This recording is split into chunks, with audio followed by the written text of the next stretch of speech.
La audiencia de Ismael El Mayo Zambada en Nueva York. La audiencia, originalmente programada para las 10 a.m., sufrió cambios inesperados. La corte tardó en comenzar y la sesión no arrancó hasta aproximadamente las 10:20 a.m., hora local.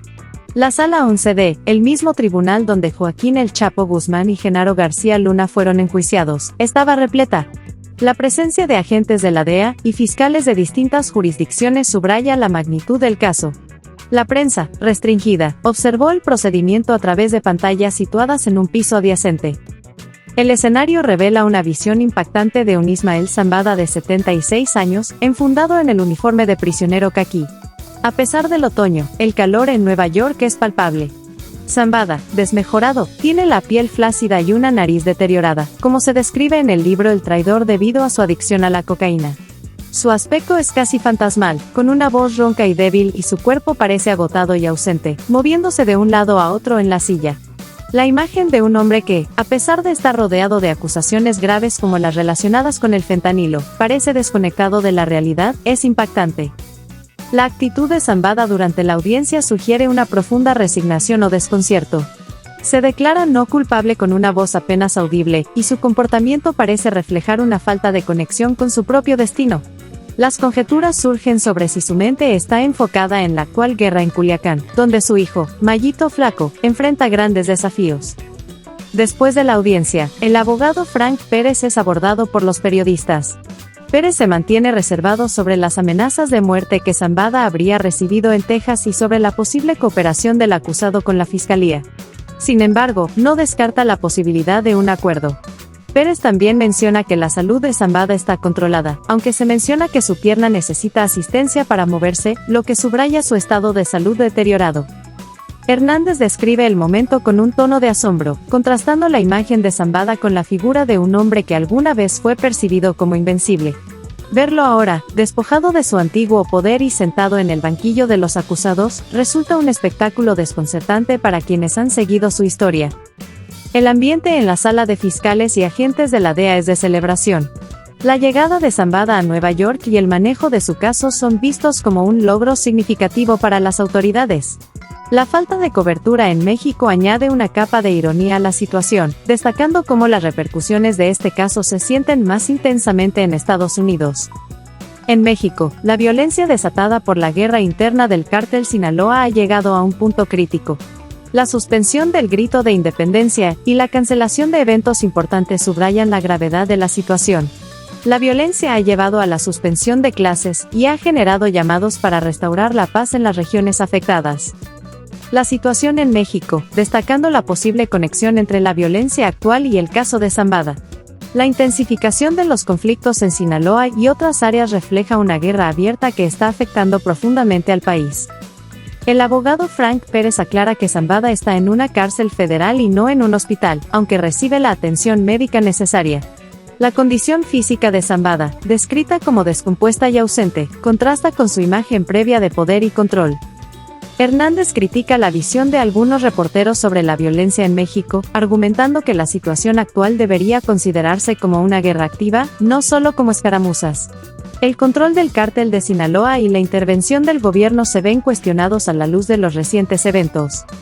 Se revela la posible ejecución de Manuel Beltrán Quintero en Polanco, lo que podría significar que la guerra del cártel ha llegado a la Ciudad de México.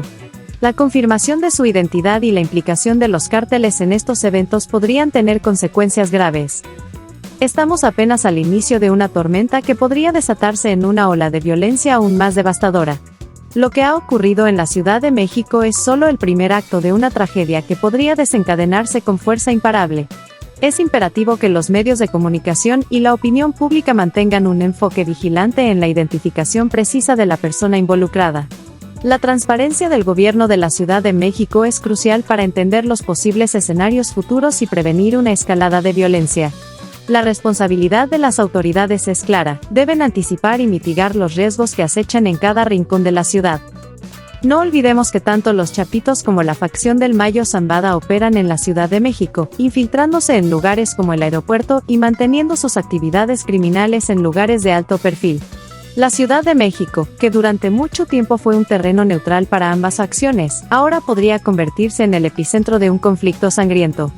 La información que tengo es alarmante. Los chapitos, al parecer, se sienten con más poder, especialmente en su territorio de Culiacán, y han comenzado a tomar medidas agresivas para consolidar su dominio sobre zonas estratégicas del Mayo Zambada. La operación de los chapitos para apoderarse de áreas clave como Costa Rica ha puesto en jaque a la facción del Mayo Zambada, que, a su vez, ha buscado apoyo para contrarrestar esta ofensiva. Si se confirma que Manuel Beltrán Quintero es la persona asesinada, el gobierno de la Ciudad de México y el gobierno federal deben actuar con total transparencia, revelando la verdad a la ciudadanía.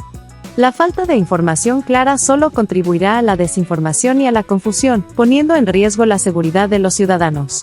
La situación es tan grave que es necesario que el gobierno no solo aclare los hechos, sino que también prepare a la población para posibles futuros conflictos. La información disponible es aún incompleta y debe ser examinada cuidadosamente. La violencia en Culiacán ha sido particularmente visible, con los chapitos desafiando a las autoridades y mostrando una fuerza intimidante. La inseguridad ha llegado al punto en que el gobernador Rocha Moya ha admitido su incapacidad para garantizar su propia seguridad, lo que genera una preocupación aún mayor sobre su capacidad para proteger a la población. Es desconcertante que Rocha Moya, que previamente había pedido a la población que rezara por su seguridad, ahora esté enfrentando un panorama de violencia que no puede controlar. Su apoyo previo de ambos grupos criminales parece haber jugado un papel en su actual situación de vulnerabilidad. La traición y las alianzas rotas entre los grupos criminales podrían estar detrás de esta escalada.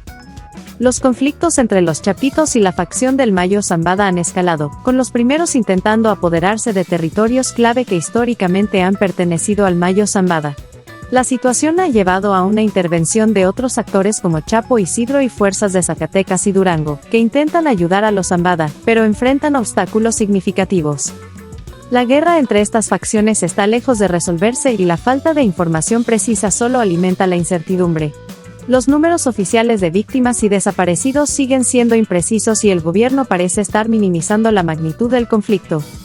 El presidente Cabecita de Algodón ha intentado desviar la atención de la gravedad de la situación, llamando a los enfrentados a una mínima responsabilidad y citando la Carta del Mayo Zambada que pide evitar la violencia. Este acto parece más una táctica para calmar la situación que una solución real a la crisis. La frase del presidente sobre el desajuste de la seguridad revela un reconocimiento tácito de la pérdida de control sobre los pactos entre grupos criminales. Este desajuste podría ser el preludio de una violencia aún más desbordante. Aunque los incendios y balaceras no parecen cercanos para quienes están fuera de las zonas afectadas, la realidad es que la violencia es intensa y está causando desplazamientos y descontrol. La falta de controles y la ruptura de la paz mafiosa son alarmantes. En cuanto al proceso legal del Mayo Zambada, se espera una nueva audiencia para el 31 de octubre. El caso es complejo, con muchas pruebas y documentos por analizar, lo que sugiere que el juicio podría ser prolongado y complicado.